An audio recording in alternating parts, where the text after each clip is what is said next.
and gentlemen, would you please welcome to the Clover Leaf, Scotland's King of Comedy, Hector Nicol.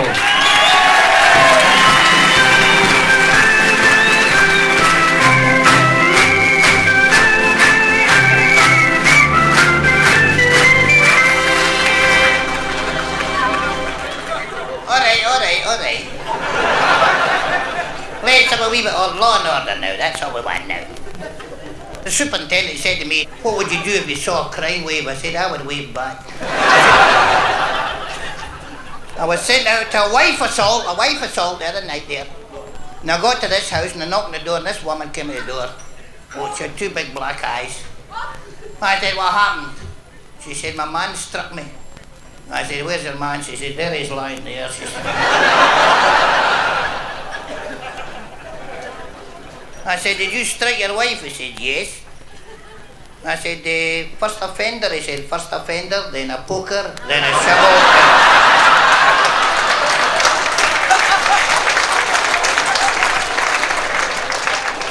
See, you got enough a lot of cases you never even hear about. A fella there taken up last week there, making love to a poodle. Having an affair with a wee poodle. How could anybody stoop so low? It's ridiculous, isn't it?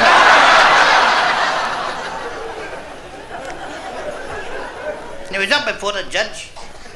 The judge said to me, he said, I've been on the bench for 40 years. He said, I haven't come across a case like this. He said, I don't even know what sentence to give you. And the boy at the front said, give him a cat.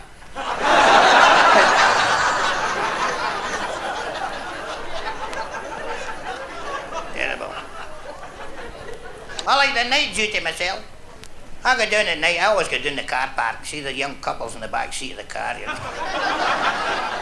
Oh, you see some sights? I was doing there last night. Oh, there's a couple in the back of this car and I was going at the hammer and tongs. I said, what are you doing? He said, nothing. I said, hold my torch. I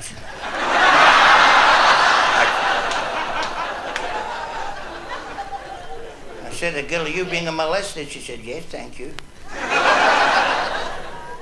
I said, I can smell drink in here. I said, blow into that. He said, I should have went after. He said, we're just throwing that out of the car. I said,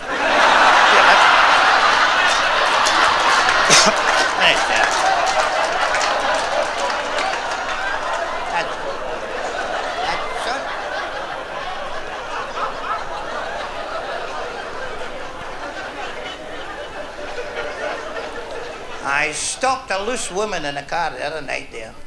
She was all over the road. She would drink, you know. I gave her the breathalyzer. The breathalyzer.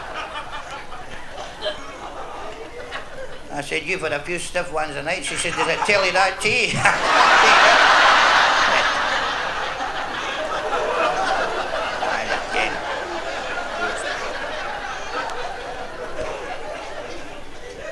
I was passing by one of these high flats in Glasgow, up at Springburn there, you know. There was a fella right in the top, he was going to jump, going to commit suicide. Oh, terrible. And I ran like hell, you know, I ran away up the stair, I got a lift and got way up and I got the window next door to him. And I leaned out, I said, come on, jump. I said, you can't jump now, don't jump. I said, think you have a girlfriend? He says, I haven't got a girlfriend, he said. I said, well, think of your mother and father and all the people that brought you up. I said, yeah. He says, I'm an orphan. I said, well, don't be a coward. Don't be a coward, I said. Think of all the heroes of Scotland. He said, I'm not a Scotsman, I'm an Englishman. I said, jump, you swine. I said.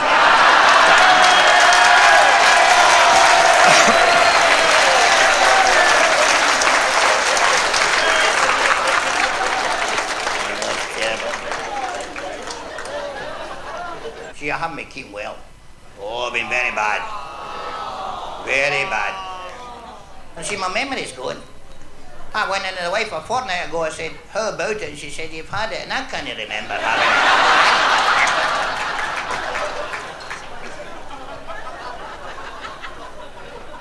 So I went to the doctor.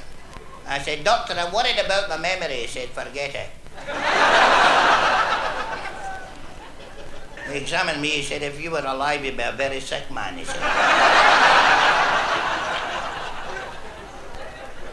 I can't diagnose your trouble at all. He said, it must be the drink. I said, I'll come back when you're sober. I said.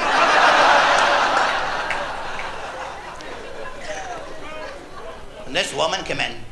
She said, doctor, I've swallowed a 50 pence piece.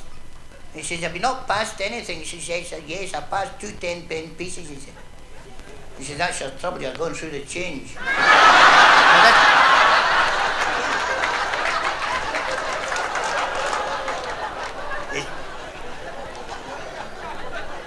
He says, you sit in the waiting room, I'll see you afterwards, you see. So I was sitting in the waiting room there and just minding my own business, you know, and there was a fella sitting beside me, and this was an empty chair here, and all of a sudden this beautiful big blonde walked in, a big stoot. Oh, what a lovely pair of blue eyes, a beautiful pair. Oh, lovely. And she sat down beside me, and I felt so embarrassed because she sat right in my hand, you know. I never felt such an ass in my life, you know.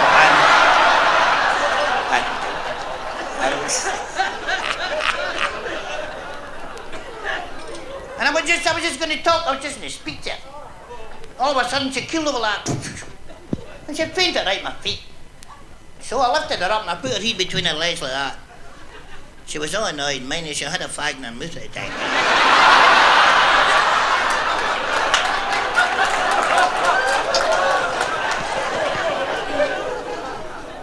I've always been unlucky. See, with doctors and hospitals and things, oh, terribly unlucky. I went in to get my tonsils out and they turned the trolley round the wrong way.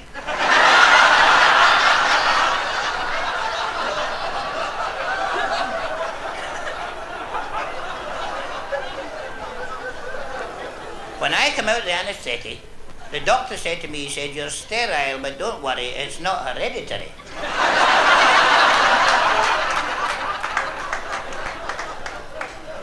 When I got home to the wife, she said, did they give you a burial meal? I said, a burial meal? I was there for 4 hours, I never even got a cup of tea.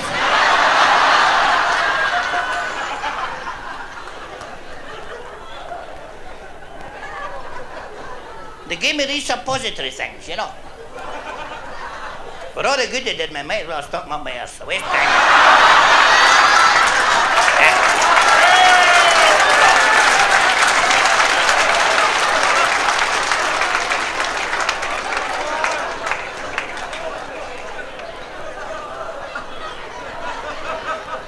But you might think I was bad, but you see the fella next door to me? Oh, felt heart sorry for him. He was in a terrible state.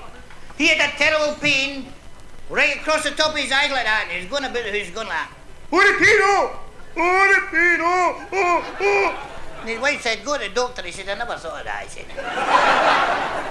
They went to the doctor, and the doctor examined him. He said, son, he said, I'm very sorry you have to tell you, he said, but I'm afraid I'll have to cut away your manhood, he said. What do you mean? He said, well, he said, in plain words, he said, your equipment's too heavy. He said, you'll have to have it off. And the boy said, who is?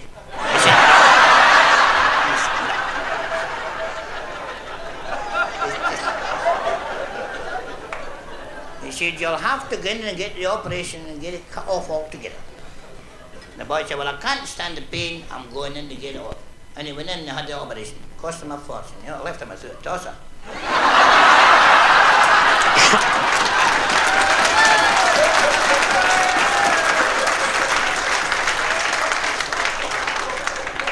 As a matter of fact, the surgeon that did the operation got a Nobel Prize.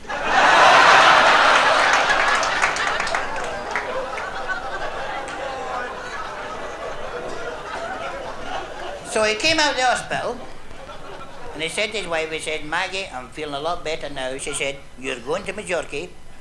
She said, you go and get measured for a lightweight suit because it's awfully warm there. Get a wee thin suit and you'll no sweat. And they went to the tailor, and the tailor was measuring the trousers. And he said, what side do you dress to? The boy said, what do you mean? He said, what side is your dingle dangle? The boy said, what difference does that make? He said, well, if I make the trousers the wrong way, he says, you get a hell of a pain right across the top of your eyes.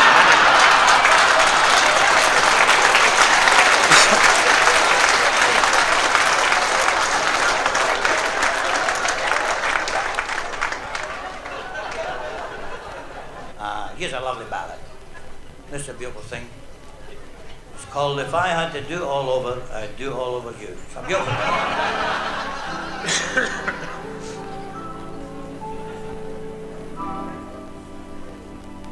You were mad.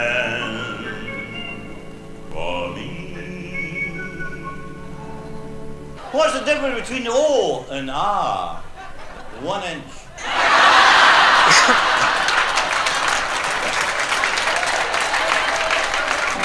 And I was meant for you.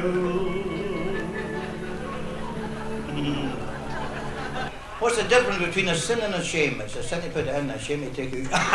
Yeah. Nature patterned you, and when she was done, you were all a sweet thing, rolled into one. You hear about the homosexual squirrel, he did his nut.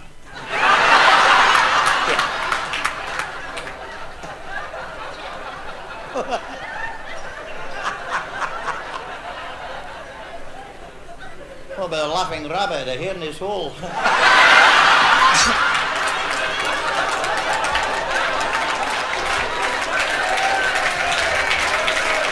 You're like a plaintive melody. As a man said when he poured the glue down a woman's cleavage, if you can't lick 'em, join 'em. That never sets me free, but I'm content. What do you get when you cross a flea with a coo? A nitchy coo.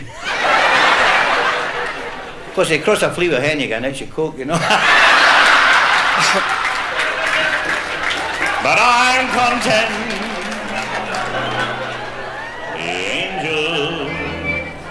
Must have sent you.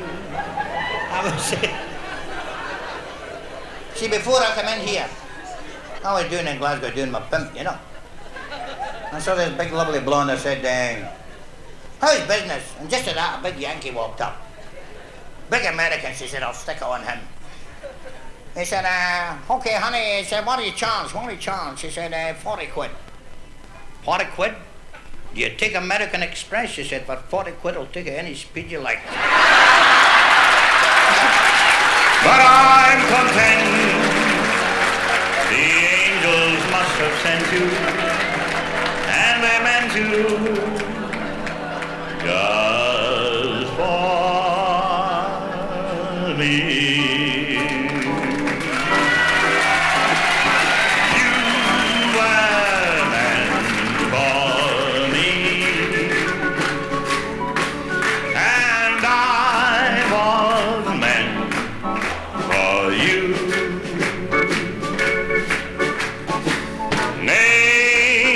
Patterned you, and when she was done, you were all a sweet thing. You're like a plaintive melody that never sets me free. But I'm content. The angels must have sent you, and they meant you just for me.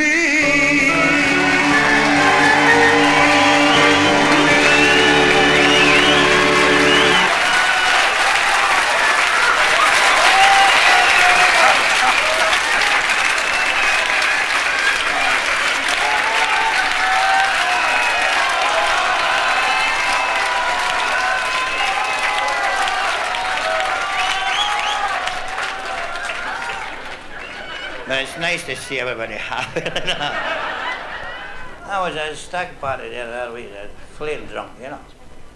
Again, the wife, oh, she got right on in my top right away, you know. Oh, I said, oh my God. I said, look, I was at a stag party. I said, we had a beer drink competition. She said, who came second? I said, we had a competition to see who's the biggest one. She said, you didn't take that big thing out. I said, no, just enough to win.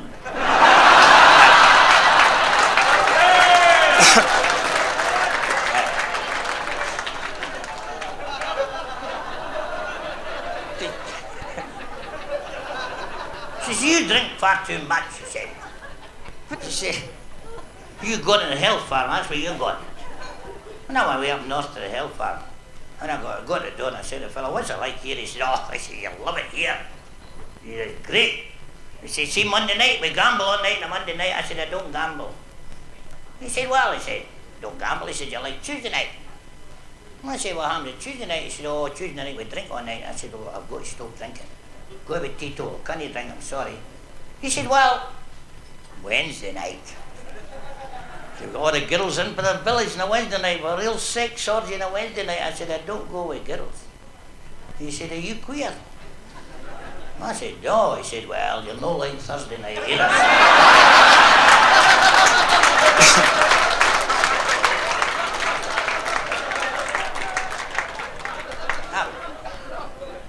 But that hill farm's good for you, you know. You're jogging there. Oh, jogging way there. Jogged away up over 25 miles. And we came to this big river we couldn't get across. We wired back to the camp, send on 2 punts in a canoe.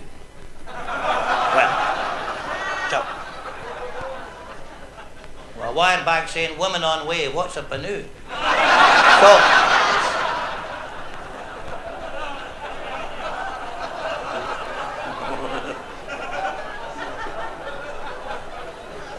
See, when you're up there for a month, no women.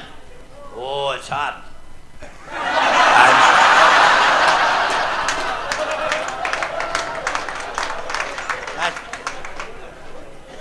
I said to the chief, I said, hey, what about the women? He said, oh, I said, no women here. I'm sorry. He said, we can't have women here now. He said, I'm sorry. So stop. He said, but if you feel that way inclined, he said, go through the forest, to the third path on the left, there's a barrel there with a hole in it. He says, you can go there any night except Wednesday. I said, what happens on Wednesday? He says, it's your turn on the barrel. Come here, let me hear.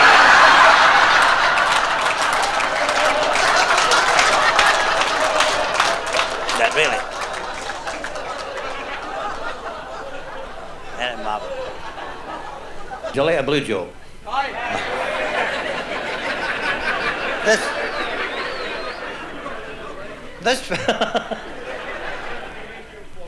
This fella, his son was 18, you see. And he said, son, he said, you're a man today, but you're not really a man until you've had a woman, he said. He said, I'll tell you what we're going to do for you. I'm going to help you, son. He said, there's £10. He said, go down the red light district, get yourself a woman. Then you're a man. The boy's fair chucked and he's walking down the road, burning the hole in his pocket, you know, the money. And he meets his granny. His granny said, where you going, son? He said, my father gave me £10. I'm going to go downtown and get myself a woman. And then I'm a man. She said, you're a man? She said, £10 for a woman? I mean, stupid, she said. Take that money in your pocket. Come on up the stairs with me, I'll show you what it's all good. I went by his face, I said, you're £10 fare I got for nothing. Fair said, what you get for nothing? He said, my granny gave me it. Fair said, you mean you did it to my mother? The boy said, well, let's be fair, you did it in mine.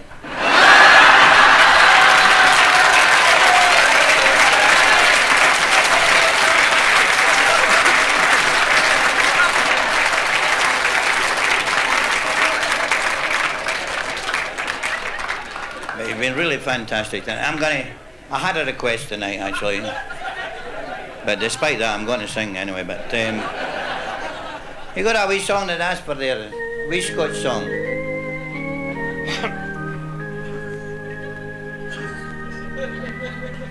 There's a star whose beaming ray is shed on every clime.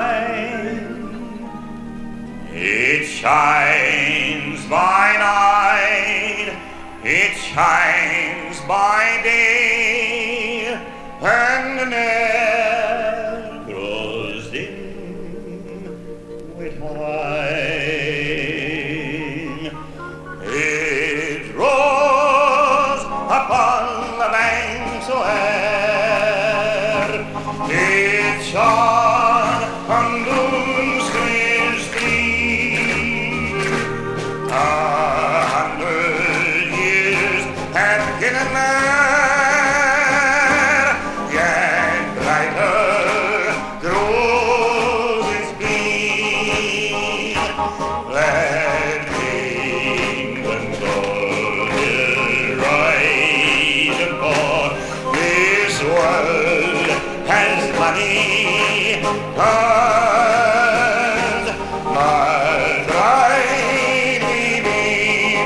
Aberdeen,